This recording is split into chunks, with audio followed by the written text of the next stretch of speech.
Hello, it is I, Mr. Eddie, President of Edmerica, and welcome back to a brand new episode of Should I Tune In, the popular YouTube show where I take a look at all things animated.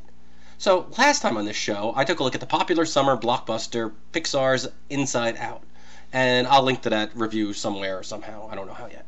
So, in the interest of fairness, this time I'm going to take a look at Dreamwork's Minions. Alright, truth be told, it has nothing to do with fairness. I just got a chance to see it about a week ago, and after watching it, there's a few things I'd like to say about it. This isn't going to be strictly 100% spoiler-free, but I don't think you have to really worry about any spoilers, because I'm not going to spoil anything that wasn't already spoiled by the trailers, so don't worry about that. Alright, so quick summary first. Minions is a spin-off of the popular Despicable Me, and its sequel, Despicable Me 2. Both films were well received by fans, critics, and myself included. In these stories, we have the evil but likable character of Drew, who is one of the world's top supervillains, if not the best. The story follows Drew trying to reclaim the title of best supervillain in the world, but to do so, he needs to infiltrate a rival villain's home to steal a weapon that Drew had tried to steal in the first place, but the other guy beat him to it. Look, it's not Shakespeare. So, in order to do so, Drew adopted 3 girls who sell this world's equivalent of Girl Scout cookies as a way to get into the rival's lair. Not a bad plan, because I know I'm suckered to buy those damn things every year. Seriously, $4 for a box of 12 cookies. I know that's a ripoff, and every year I end up buying like 3 boxes. I digress.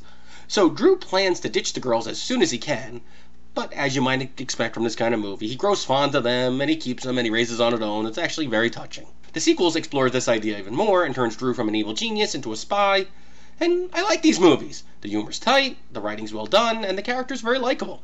In these first 2 movies, the Minions were weird comedic sidekicks.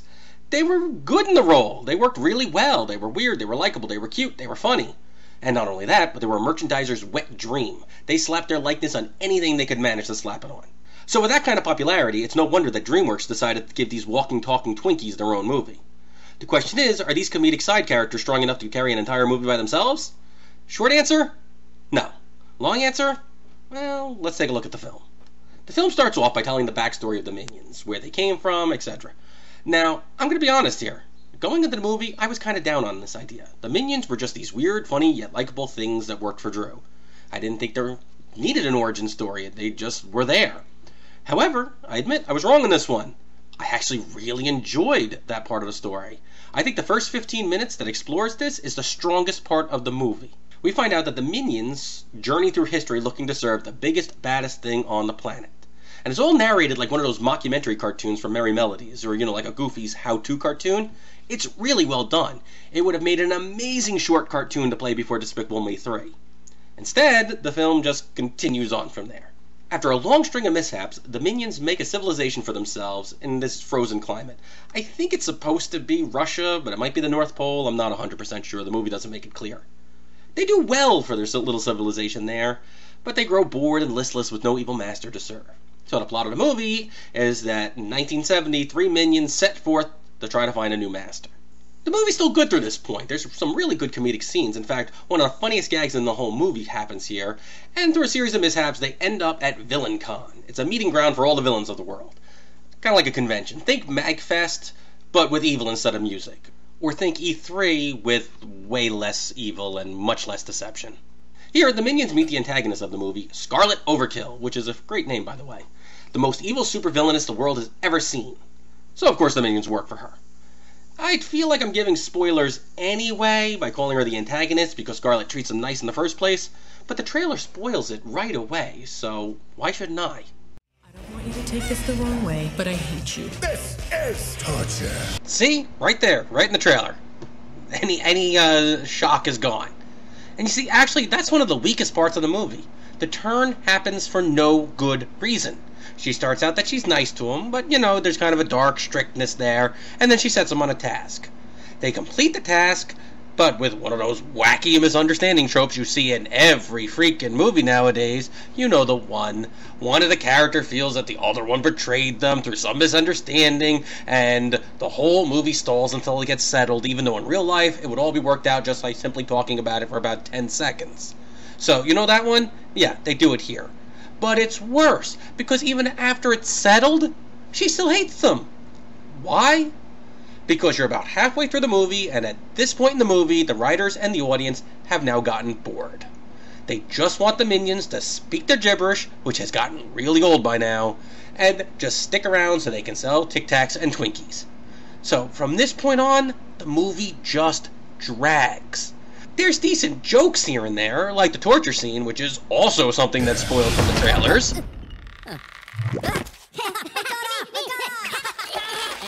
Guys, cut it out. This is really unprofessional.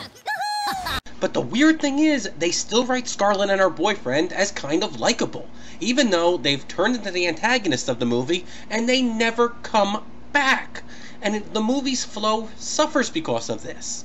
The movie continues without anything particularly memorable happening until the climax, when the good guys win thanks to a deus ex machina, and then after that, the one character you knew would have to show up closes out the movie. I guess the stuff added during the credits is fun, and the movie itself isn't terrible, but it's just painfully clear that the minions are not strong enough characters to carry their own movie. Hell, I can't even remember the name of the three main minions in this movie. It's Bob, Steve, and I just couldn't freaking remember when I was coming into this review. And this is a dipshit that kept calling Drew in the first half of this review. Hey, that kind of rhymes. The characters just didn't stick with me strong enough to remember the simple name of Kevin. But you know what? It's okay. They were never meant to be that strong a character. They were just wacky side characters that played off their stronger characters. They were just the silly sidekicks that talked funny like this.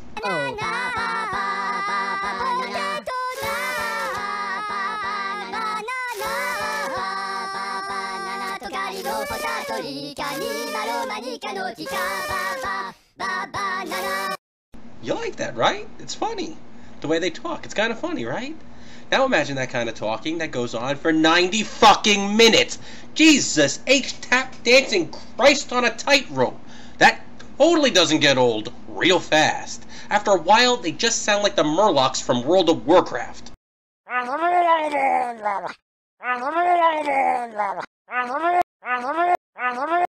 Beautiful. Besides that, the minions need other characters to ground them in the world of the movie, like Gru and the girls. Scarlet could have been the character that grounds them, and she was close to being that character, but they threw that away because I guess they needed a bad guy in it to have conflict. Even if it, like I said, it didn't actually make any sense. Look at it this way. Look at the show Family Guy. You have Mayor Adam West. He's hysterical, he's wacky, he's off the wall, and he can deliver a really funny line when he appears. But now imagine if you tried to make an entire movie based off of Mayor Adam West with no help from any other characters. That quirkiness would get real old real fast with no one else to play off of. And that's the Minions movie in the nutshell. So, to ask that immortal question, should I tune in? I'm not sure. It depends. If I'm being 100% fair, I can't call this a bad movie per se. Or at least not a terrible movie per se. But I can't call it a good movie either. The first half of the movie is strong and enjoyable and has really good moments. But it overstays its welcome. I wouldn't rush out to see it, that's for sure. I mean, if you really love the Minions, or if you're bored, it might be worth renting it at the Redbox or whatever they get for a DVD rental nowadays. I mean, the kids who forced to take me to the theater, they seem to enjoy it, as well as the other kids that were watching it at the time. Now, you see, that's the thing. The kids seem to enjoy it. So if I would be fine if this was just a straight-up kids movie. A movie geared towards kids entirely on their level, instead of a movie that the whole family could enjoy. But there are so many inappropriate jokes, and jokes that only an adult would get, that I can't imagine that's what they were going for when they made this movie. Ah well. Until next time, I'm Mr. Eddie, President of Edmerica. Thanks for watching. Or as the Minions would say... So, with that kind of popularity, it's really no wonder that Dreamwork decided to give you... After a long string of mishaps, the Minions make it...